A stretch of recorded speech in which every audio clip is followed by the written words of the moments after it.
Kembali lagi di Cerita Cinta Channel. Jangan lupa like, comment, and subscribe ya. Terima kasih.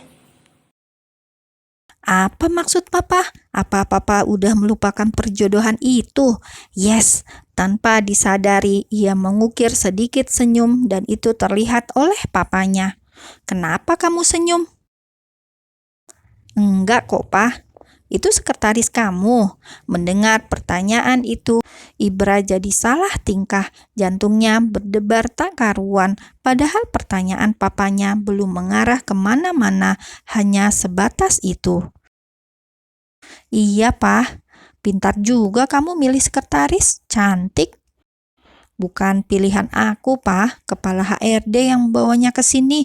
Awalnya dia di bagian marketing VIP. Jelasnya. Pak Cipta hanya manggut-manggut tanda mengerti. Apa papa bilang? Cantik. Lanjutnya. Iya, menurut kamu gimana? Tersenyum sambil menaikkan alisnya. Pah, ingat umur dong. Emang gak cukup punya satu istri? Astaga, papa. Lelaki itu salah paham, padahal maksud Pak Cipta bukan mengarah ke sana. Dan bisa-bisanya dia berkata seperti itu pada papanya. Untung saja lelaki yang mengatakan Inayah cantik itu adalah papanya. Coba kalau Joseph, mungkin itu tonjokan sudah melayang. Reaksimu berlebihan, Ibra. Ini bukan soal papa, tapi kamu, ujar Pak Cipta, disertai gelak tawa karena tingkah aneh putranya. Dret-dret, ponselnya bergetar. Ia langsung meraih ponsel itu dari atas meja kerjanya. Mas, sesuai permintaanku tadi, aku izin pulang duluan ya.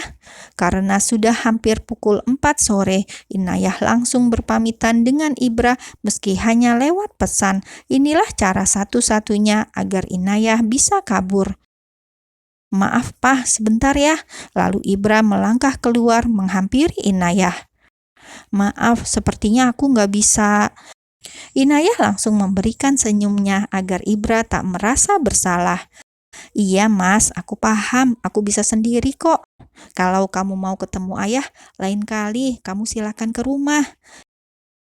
Ibra menghela nafasnya, ada sedikit kecewa karena niatnya mengantar Inayah ke rumah sakit malah gagal. Kamu hati-hati ya, kalau udah nyampe rumah kabari aku, oke?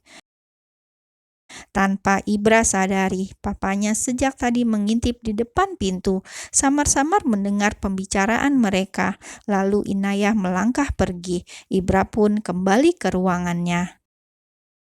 Maaf, Pak, tadi ada yang harus aku sampaikan padanya. Papa baru tahu kalau antara sekretaris dan bos ngomongnya nggak formal begitu, disertai ekspresi mengejek. Papa dengar, lelaki itu jadi makin serba salah apa tanggapan papanya setelah mendengar semuanya. Pah, aku bisa jelasin, lanjutnya lagi. Gak usah kamu jelasin, papa juga tahu. Dengan nada datar membuat lelaki itu semakin panik, khawatir hubungannya dengan Inayah akan terancam karena dia tahu betul seperti apa sifat dan watak papanya. Pah, ini gak seperti yang papa duga. Aku gak ada hubungan apa-apa sama dia. Terpaksa Ibra harus berkata bohong. Semua ia lakukan untuk melindungi Inayah. Ada hubungan juga gak apa-apa. Pak Cipta tersenyum melihat kepanikan Ibra yang tak bisa ia sembunyikan. Maksud papa? Papa tahu ayahnya sekarang sedang dirawat di rumah sakit kan? Sebelum bertemu dengannya di sini, Papa udah ketemu duluan sama sekretarismu itu. Siapa namanya ya? Inayah, Pak, sambung Ibra. Iya, dia anak teman Papa. Sewaktu sekolah kami sangat akrab. Kemarin Papa menjenguknya. Oh ya, mata Ibra berbinar-binar mendengar itu. Apa ini jalan mulus untuknya dan Inayah? Takdir memang tak bisa ditebak, pikirnya. Ya, jadi benar kamu gak ada hubungan lebih dengannya, tanya Pak Cipta lagi. Papa, sebenarnya orang yang akan aku kenalkan ke Papa itu dia. Ibra berkata dengan hati-hati, menaruh harapan jawaban sang Papa akan sejalan dengan pikirannya. Baiklah, Papa dukung. Sepertinya dia gadis yang baik. Apalagi keluarganya, Papa sudah nggak ragu lagi. Mendengar jawaban itu, Ibra seperti memenangkan sebuah hadiah yang tak ternilai harganya. Lampu hijau dari orang yang selama ini ia anggap menjadi penghalang hubungannya dengan Inayah. Terima kasih, Pak, jawabnya dengan seutas senyum lebar. Pak Cipta melihat ada yang sangat berbeda dari raut wajah putranya. Rasanya sudah lama sekali ia tak melihat Ibra seperti itu. Terlebih saat kepergian istri pertamanya, ditambah lagi keputusannya menikah lagi mengakibatkan hubungannya jadi tidak harmonis dengan putra keduanya itu. Apa kamu sebahagia itu? Makasih ya, Pak. Berulang kali ia mengucapkan kata itu pada sang papa. Ternyata seleramu gak jauh beda sama papa ya. Yang sederhana emang lebih manis kan? Iya, kan buah gak jauh jatuh dari pohonnya, Pak. Jadi kapan mau dihalalin? Jangan lama-lama. Pertanyaan itu membuat Ibra gugup. Kenapa jadi papa yang gak sabaran? Sabar dong, Pak, perlahan. Ibra menghela nafasnya. Tiba-tiba saja jantungnya seperti bergemuruh. Ia bingung dengan apa yang ia rasakan sekarang. Iya, papa malu dengan teman-teman dan rekan bisnis papa. Dikira kamu tuh gak laku. Mas Insan di umur 26 udah lepas masa lajang. Ini kamu udah hampir 30, Ibra. Papa sudah memberi restu. Ia merasa sangat gugup padahal belum lagi berhadapan dengan calon mertua. Baru gini aja gugupnya bukan main. Gimana nanti saat ijab kabul, pikirnya. Yang jadi masalahnya sekarang adalah ia harus menuruti permintaan Inayah, meminta gadisnya itu dengan kedua orang tuanya. Astaga, Ibra tak pernah merasa secemen ini. Kenapa dia tiba-tiba jadi takut, padahal calon mertuanya tidak galak atau semacamnya. Beginikah rasanya jika akan meraih sesuatu yang sangat berharga? Kenapa kamu bengong? Apa yang kamu pikirkan? Ibra langsung menoleh ke arah papa yang sejak tadi menatapnya. Sepertinya aku perlu bantuan papa, ujarnya setengah memohon. Apa itu? Sambil menggaruk kepalanya yang tidak gatal, Ibra memberanikan diri mengatakan apa yang ia maksud. Gini Pak, jadi papa dan ayahnya Inayah kan udah saling kenal, apalagi akrab. Gimana kalau papa aja ngomong ke orang tuanya? Jadi seolah-olah papa niat merencanakan perjodohan aku dengan Inayah.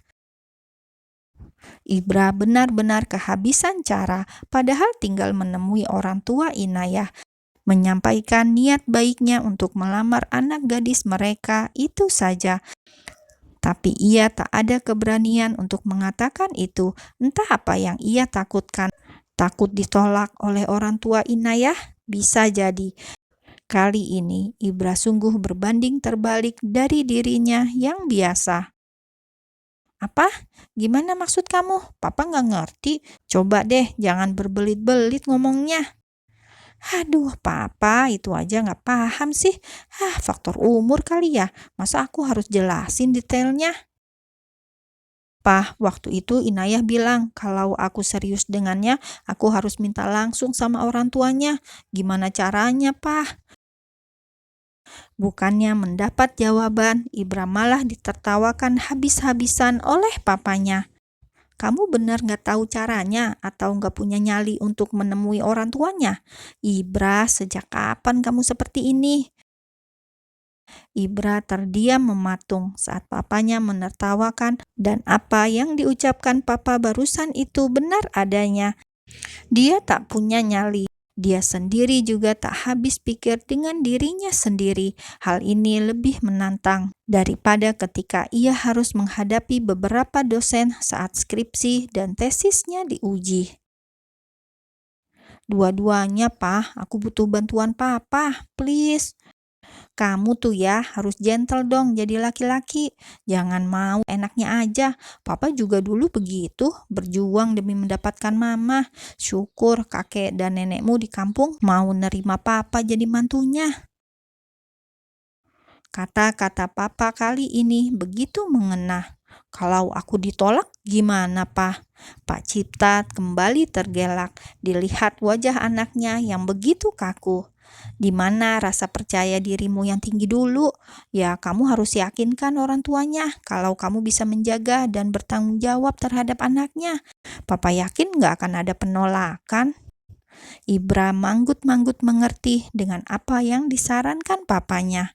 Oke, Pak, gimana kalau Sabtu ini aku temui orang tuanya?